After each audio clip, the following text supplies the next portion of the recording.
Martian landers in Viking 1 and 2 in 1976 and 77 landed on Mars, and there were rovers that were actually put down on Mars as well, Spirit and Opportunity, which were actually landed in 2004, and the Spirit rover stopped functioning in 2009. It actually apparently got caught in a ditch or something like that, and that caused it to, they weren't able to do anything with it after that. But the Opportunity continued to function until March 22nd of 2010, and then possibly the batteries wore out. Nobody's really sure, but they lost contact with Opportunity, and that doesn't matter to us too much anymore, because it was also a Phoenix rover that was launched in 2008. But now we have, from a short time ago, the Curiosity rover has now landed, and should be getting us a lot of information about Mars. One of the other things that I wanted to mention is an interesting meteorite that was found in the Antarctic that's designated ALH 84001. And this meteorite, there's been another one that's been found since then, but these meteorites are believed to be of Martian origin. So it's, I don't know how this is known, but apparently whatever it was that struck Mars had struck it with enough force to actually cause some of the material, of the Martian material, to actually be ejected into space, and some of this floating through the solar system actually got caught up in the Earth's gravitational field and was pulled towards the Earth and became and landed as a meteorite. And this meteorite, on very, very careful examination, it was believed, there's a lot of controversy about this, but there were some structures in the meteorite that seemed to suggest that there might have been evidence of some kind of very, very primitive fossil, maybe like a bacterial type of fossil. But there's, again, I say there could be other explanations for this, so nobody's really sure. But you know, we really would like to find out, of course, whether or not there is life on Mars. You know, we actually had for some of the previous landers, we actually had soil samples that were taken, and there was an experiment done to actually try to see whether or not something was growing there. If something was growing, was taking in oxygen and giving off carbon dioxide, they did some experiments to see whether or not you could determine whether there was any metabolic activity taking place on Mars. But these were limited soil samples that were used for this, and again, I don't think the experiments were very controversial, and the results were very ambiguous, so nobody really could say anything at all about that. So what I want to do is take the remaining time that we have and talk about the Curiosity rover, which landed on August the 6th of this year. And its mission is to explore Mars and find evidence of past or present life on Mars, to determine the geological history of Mars, to determine various levels of various kinds of radiation that are falling on the planet, and to look for evidence of past conditions on the planet that might have sustained life at one point in time. Now, what's interesting about Curiosity as opposed to Opportunity, the rover that stopped functioning in 2010, is that the Opportunity actually traveled 25 kilometers in 7 years, in its 7 years of operation. And Curiosity is capable of traveling almost that distance in only 2 years. So it moves faster. Its mission is supposed to be 23 months long. So it's about almost a 2-year mission. But the batteries that are on board, there's a nuclear powered battery, which actually is a plutonium oxide battery, and these batteries are actually rated to last for about 14 years. So after 2 years, although the actual mission is only 2 years long. I think this thing is going to be wandering around in the surface and still transmitting data back for more than a decade after the formal part of the mission is actually over. Now, this is the most ambitious and interesting, in my opinion, mission that we've ever had, and I don't even want to talk too much about the technological ingenuity that went into actually making this successful. The landing, everything that has happened has been absolutely perfect. But the device itself is really enormous. It weighs a ton, so it's a big, it's a fairly big thing, and it's got more. It has a laboratory on it that really would makes me as a chemist envious that I don't have a laboratory like what they have on board this device. And if we look at the various parts of it, I want to just go over with you what this actually contains. So there is something called a mast cam, which is it's a camera that's mounted on a huge masthead, and it can take 360-degree panoramic views of the planet. It can take still shots or high-definition video of the planet. There's a 7-foot-long robot arm with an instrument turret that consists of a rock drill, a soil sampling scoop, an experiment that I'll talk about a little bit later on to look at radiation, and a camera that actually has a magnifying lens on it. And as an amateur geologist, or mineralogist I should say, because one of my hobbies is collecting minerals, I always carry with me when I go out on my keychain. I don't know if you can see this little loop here. There's a little magnifying lens, and anybody that's interested in minerals will have a magnifying lens, because you hold this thing up to your eye, you put the mineral in your hand, you hold this up to your eye, and you look at it, and that enables you to determine the crystal structure of what you're looking at. And very often I don't have to do a chemical analysis. I can just tell from the color and the crystal structure what kind of mineral that I'm dealing with.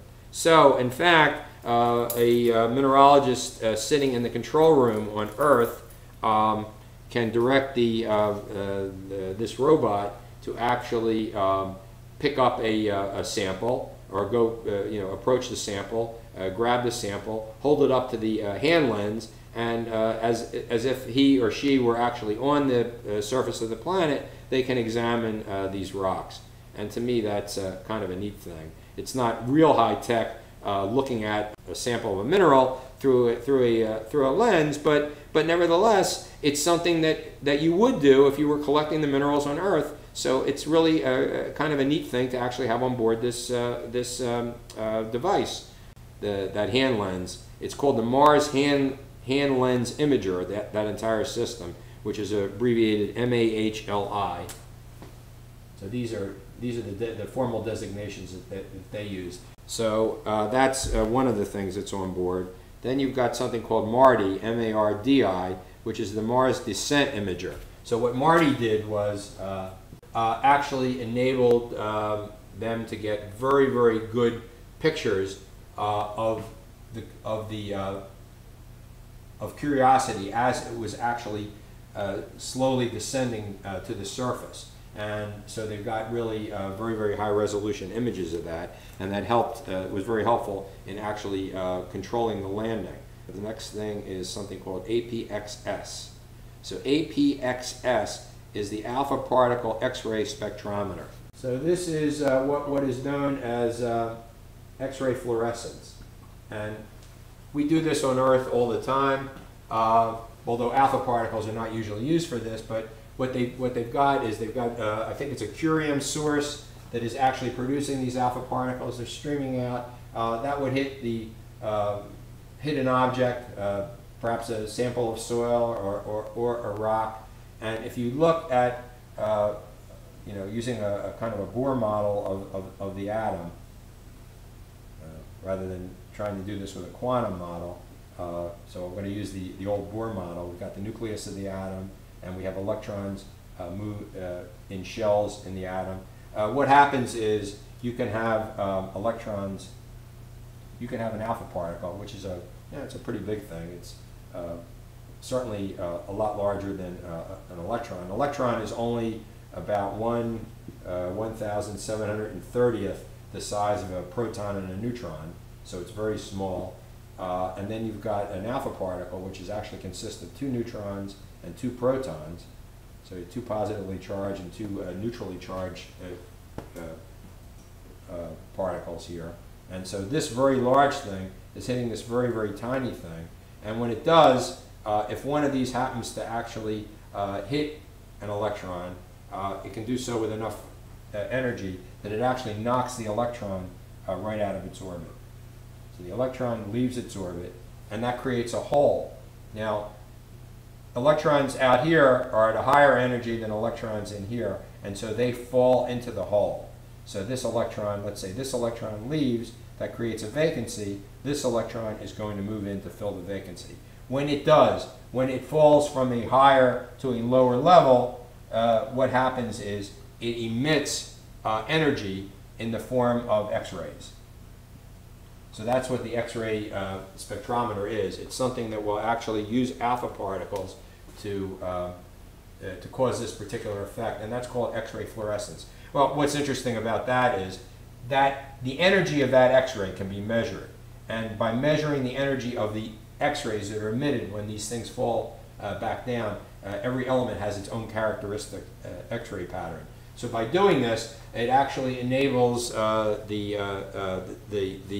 rover to be able to determine, or at least the scientists back at the Jet Propulsion Laboratory, to be able to determine what the chemical composition or the elemental composition of materials that are under examination happens to be.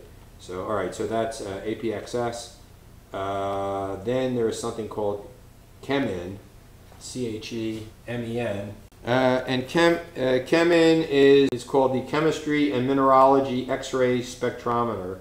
And what this is actually doing is looking, this particular device is actually looking for, what it does basically is it's going to look at certain kinds of minerals, and what it can do, it's really, what it's doing is it's actually looking for water or the absence of water in certain minerals. So for instance, there's a mineral called gypsum, which is very, very common. It's a hydrated calcium sulfate.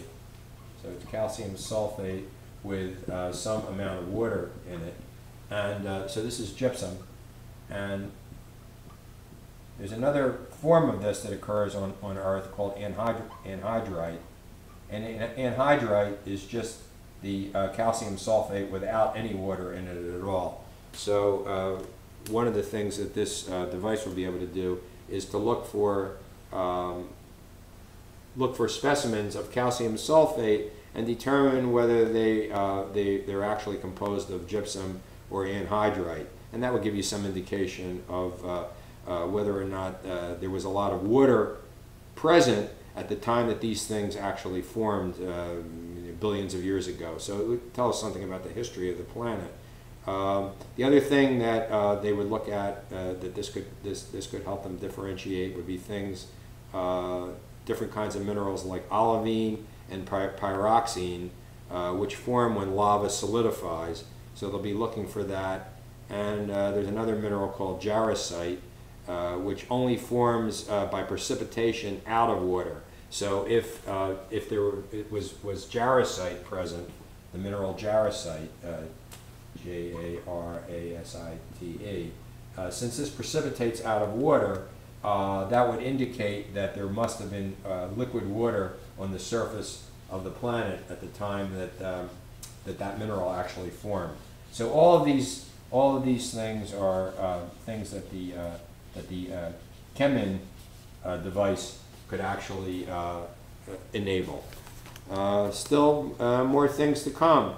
There is a differential X-ray fluorescence instrument that's present there, and I don't think that one actually has an abbreviated name. Diffraction X-ray fluorescence instrument. I don't know that actually has a name. It has an abbreviated name. There's also something called the SAM, which is the Sample Analysis at Mars instrument suite. This is the thing that I really like as an organic chemist. The Sample Analysis suite, this consists of the following instruments. It's got a mass spectrometer. It's got a gas, what's called a GC, or gas chromatograph. And I'll talk briefly about what each of these things does. And it's got a tunable laser spectrometer on it. The media made a big deal about the fact that there is a laser on board this thing. There's a really powerful laser on board this Curiosity. And I don't know whether this is the laser that they're talking about, the tunable laser, although I don't think it is, because I think the other one is not tunable. I think it's an infrared laser, but it's capable of actually blasting. It's a 1 megawatt. A megawatt laser is incredibly powerful. I have a 1 watt laser. This is a 1,000,000 watt laser. I have a 1 watt laser that is capable of actually melting something. So you can imagine what a megawatt would do.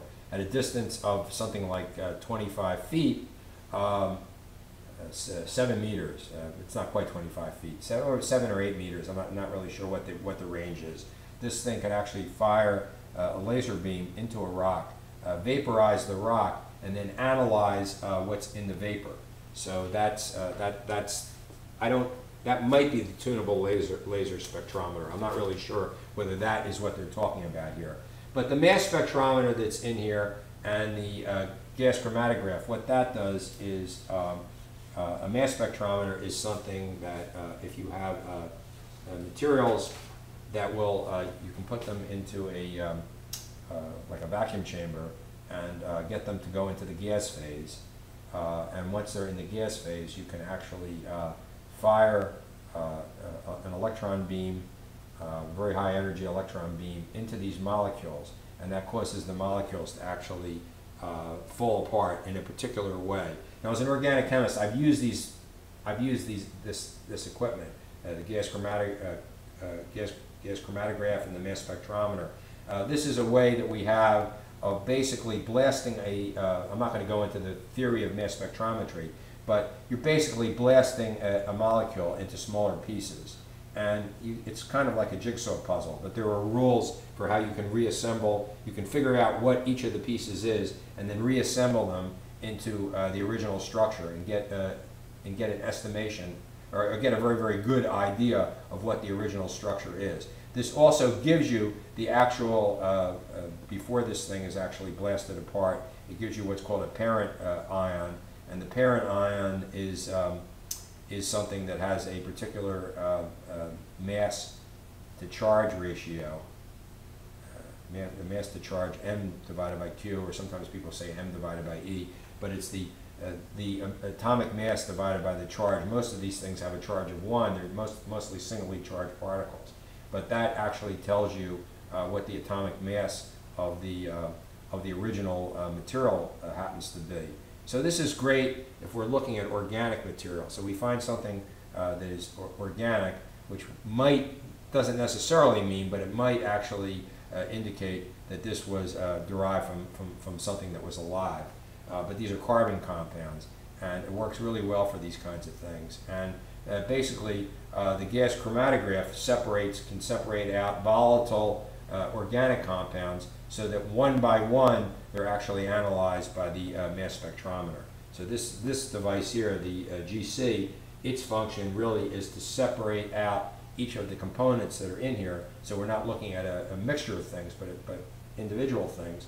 And then the mass spectrometer has a very, very powerful magnetic field, and all of these little pieces that are over here, all of these particles that I'm showing over here, all of these things here actually are then going to be bent in the magnetic field, and they're actually sorted.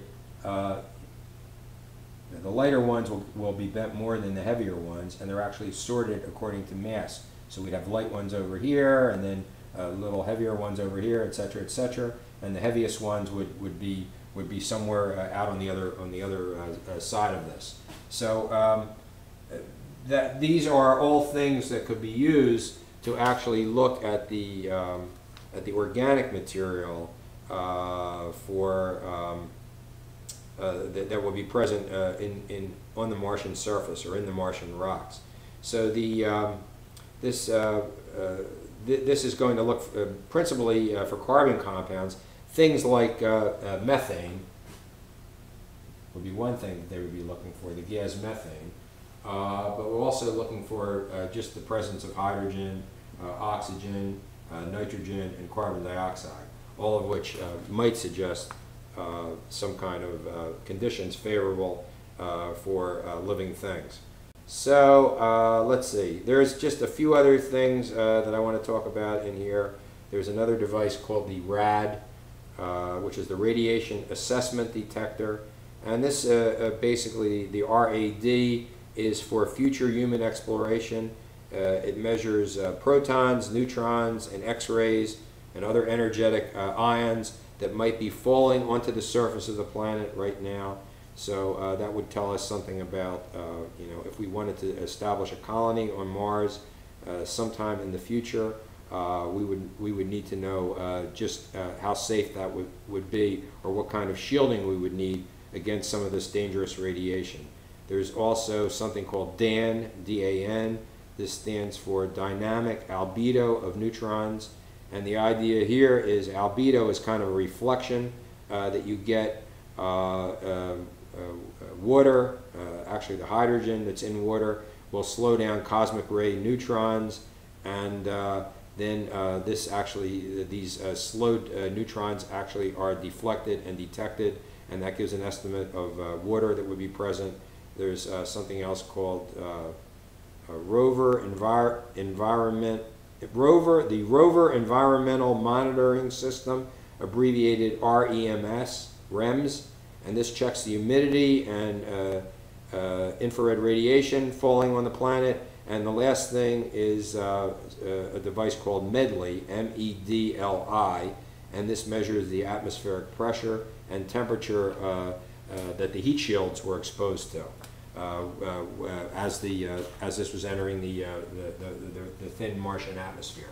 So this is an incredible device. We're going to get a lot of very interesting information from it in the coming weeks and months and years, and I'll probably have more to say about it in later lectures. But basically, that shows you really everything that's going on with this device.